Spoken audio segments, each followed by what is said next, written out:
Hello students, कैसा हुआ आप सभी लोगों का फिजिक्स विषय का पेपर? हमें ज़रूर बताइए। अभी देखिए, फिजिक्स विषय का पेपर छूटा है और मैं गया भी था बच्चों के पास, ठीक है, फीडबैक लेने के लिए कि जो आप लोगों को क्वेश्चन कराए गए वो कैसे आपको पेपर में देखने को मिले।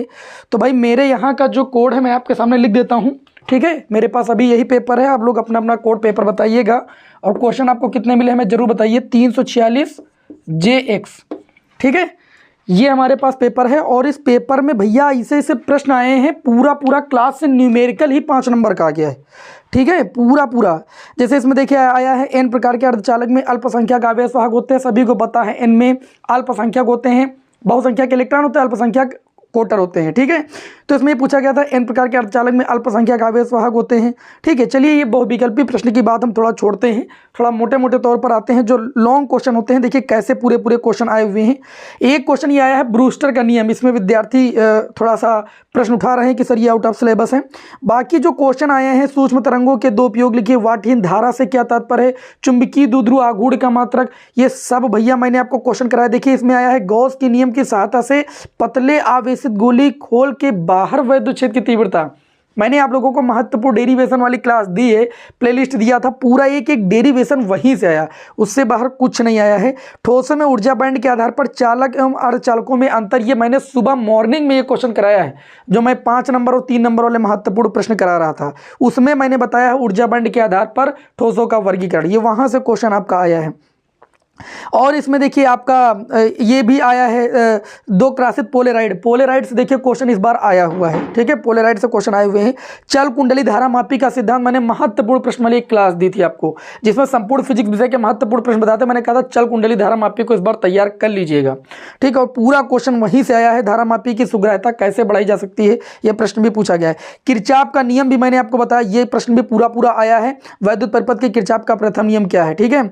उसके बाद देखिए इसमें एक आया है समतल कुंडली का क्षेत्रफल दिया है, फेरों की संख्या दी है, ये न्यूमेरिकल भी मैंने आप लोगों को महत्वपूर्ण न्यूमेरिकल की उसमें सीरीज में कराया है। और पूरा प्रेरित वैद्युत वाहक बल पूछा गया है।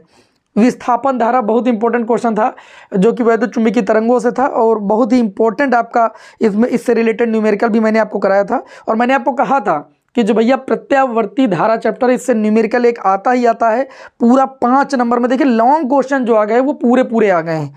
LCR परिपथ, अब बाकी आप भाई कर ना पाए बात अलग की है। मैंने ये भी बताया था कि अनुनादी आवृत्ति के लिए व्यंजक, देखिए अनुनाद की स्थिति में कितना आसान क्वेश्चन है, ठीक है। दी ब्रोगली तरंग दैर्ध्य बताइए विभवांतर से, दी ब्रोगली तरंग दैर्ध्य लैम्डा तथा गतिमान कण के संवेग के बीच ग्राफ बनाइए तथा एक प्रोटॉन और अल्फा कण समान विभवांतर से त्वरित किए जाते हैं, उनकी डी ब्रोगली तरंग दैर्ध्य के अनुपात की गणना कीजिए। बहुत बढ़िया क्वेश्चन था, ठीक है। दो सेलों के वैद्युत वाहक बल, सेलों के संयोजन में तुल्य वैद्युत वाहक बल का सूत्र प्राप्त कीजिए। डेरिवेशन वाली प्लेलिस्ट आप देखे होंगे तो वहीं से क्वेश्चन भैया, एक क्वेश्चन वहीं से है। और इसमें देखिए एक क्वेश्चन आपका आया है, कौन सा अभी आपको बता रहे हैं, LCR परिपथ आया है। वैद्युत द्विध्रुव की निरक्षीय स्थिति में वैद्युत क्षेत्र की तीव्रता का व्यंजक, अभी कल की क्लास में ही मैंने बताया।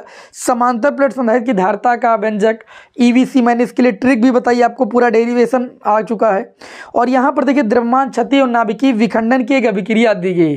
थंबनेल पर देखिए, अभी ये कल क्लास भी है, ऊपर थंबनेल पर प्रश्न भी मैंने लगाया है, पूरा प्रश्न वही आ गया है 5 नंबर में, ठीक है ना, इतना आसान। और खगोलीय दूरदर्शी मैंने क्या पहले ही बता दिया था कि जो आपका रे ऑप्टिक्स से एक क्वेश्चन आएगा, चाहे संयुक्त सूक्ष्मदर्शी है चाहे खगोलीय दूरदर्शी है। मैंने परावर्ती का नाम भी नहीं लिया था, पूरा खगोलीय आ गया है इसकी आवर्धन क्षमता का सूत्र, ठीक है ना। तो कुल मिलाकर के हम ये कह सकते हैं कि जो पिछले साल के फिजिक्स के पेपर हुए हैं उनकी अपेक्षा इस साल का जो फिजिक्स विषय का पेपर है वो आसान रहा है। अब आप अपना जो है कोड जरूर बताइएगा, ठीक है। फिलहाल मेरे कोड के हिसाब से जो मेरे पास पेपर है, ये तो भैया पूरे प्रश्न आए हैं वही एकदम सेम टू सेम, जो आपको महत्वपूर्ण मैंने बताए थे उसी से आप देख लीजिए सारे क्वेश्चन मिल रहे हैं, ठीक है ना। अब कैसा फिजिक्स का पेपर आप सभी का हुआ हमें कमेंट करके जरूर बताइए। और आप लोगों को मैं क्लास देने जा रहा हूँ केमिस्ट्री विषय की, जिसमें आप सभी लोगों को संपूर्ण केमिस्ट्री को कैसे पढ़ना है एक दिन में, वो मैं आपको बताने जा रहा हूँ। उसका वीडियो भी आ रहा है, उसको आप तुरंत देख डालिए, ठीक है। चलिए कमेंट बॉक्स में जरूर बताइए। मिलते हैं नेक्स्ट वीडियो में। जय हिंद, वंदे मातरम।